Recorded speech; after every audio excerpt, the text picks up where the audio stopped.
год очень важен для нашего Башкортостана. 100 лет великого поэта отмечается с республиканским размахом. Новый сезон во многих театрах начался по произведениям Мустая Карима. Театр кукол выпустил в свет необычную постановку «Близкий горизонт». Это новый формат спектакля для этого театра. Ориентирован он не для малышей, а скорее для семейного просмотра.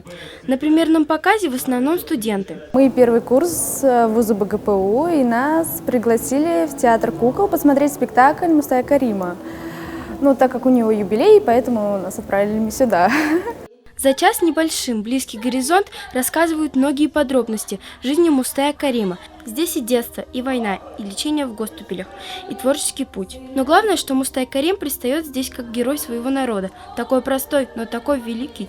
Я думаю, что сказки народных писателей нужно изучать, потому что сам писатель пишет о своем народе, то есть он пишет о том, как они жили, о традиции его и так далее. Человек должен изучать традиции своего народа для того, чтобы сохранить свою нацию.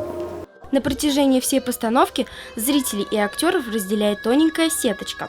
На самом деле это бесшумный экран, куда периодически выводится изображение.